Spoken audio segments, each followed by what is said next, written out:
ne që kemi fatin, ndoshta që kemi lindë në familje muslimane, tash nëse feja vërtet është islami, i bjen që ndoshta një familje tjetër që është rritë me dekada, me shekuj, që po buron prej një familje tjetër e ka pak të vështirë me kuptu rrugën e vërtet, hoqë. Qysh cilësohet një njeri i tillë? Për shembull, nëse kur nuk ka pas Kur'an, beson diçka tjetër, e ka një fe tjetër edhe linde vdes me atë fe. A ka ndonjë përshkrim për këta njerëz?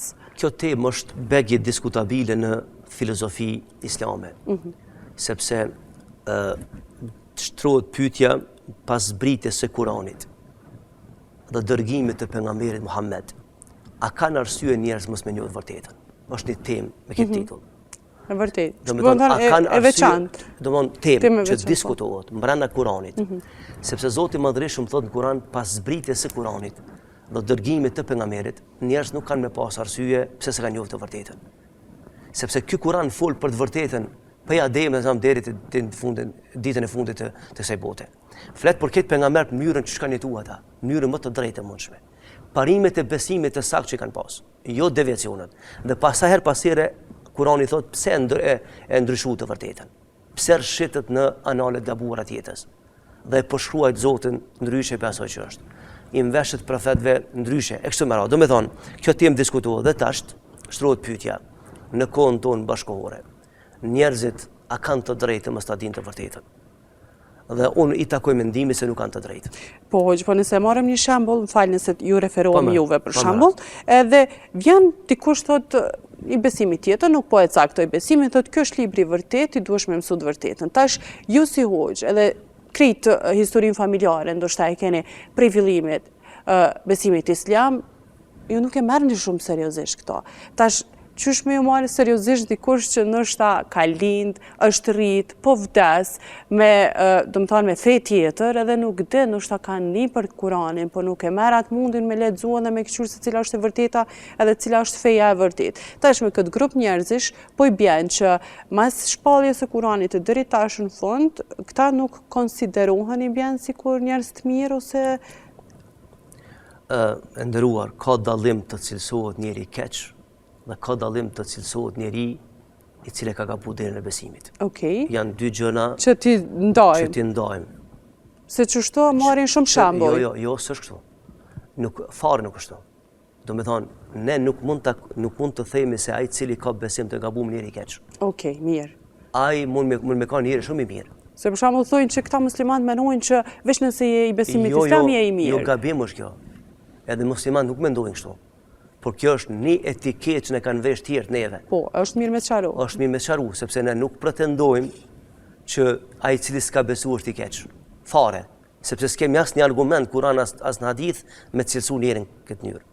Ne mund t'ja kontestojmë të vërtetën e besimit, por jo gjendjen faktike që ka ai person. Dhe ana sjelltas, ne mund t'ja vlerësojmë njerit besimin, por të mos pajtojmë fare me sjelljet e tina. Për shembull, ti ki musliman që atë besimin e ka sakt në Zotin e Madhërisht. E beson Zotin një, beson me lajke, beson në parime, beson gjithçka. Mi po jetën se bote ka gabime të mëdha, ne s'mund t'i themi i mirë. A kur flasim për besimin themi po, ti takoni besimin të vërtet. Por veprat e tua s'përputhen me ata që ti beson. Kjo është ideja e bardhëzi hoxh, për që ta edhe e bona që të pyetje. Po, përsëri kthehemi në rrojt. Te ideja e bardhëzi. Nuk mund ta çbëjmë në ngjyrën. Jo. Domthon parimi ka me mbet, se dia jemi qartë. Po shumë. Vijat kanë me mbet. Por tash nuancat me kalimin e kohës mund të përzihen, por përsëri ndahen. Përsëri e vërteta e ndahen të pavërtetën. Sikur detin që i kemi të shumë e qartë. Domthon, dhe tash po flasim kështu. Ne po flasim për besim.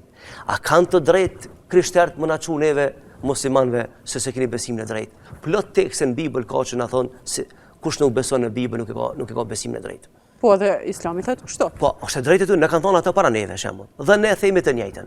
Pastaj çyre sa është interesant kjo çështje. Zoti i Madhërisht thotë në Kur'an, o ju i thtarë të librit, i referohet muslimanëve, krishterëve dhe jehudëve. Thotë, ejani dhe diskutoni për të vërtetën. Se për të vërtetën absolute, për Zotin e Madhërisht.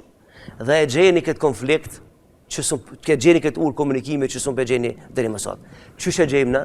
I themi mirë, cënë Zotë e besojmë ne? Kush është Zoti sipas Biblës, sipas Tevratit dhe sipas Kuranit? Edhe e gjejmë se ç'kan besuar pejgamber para prak.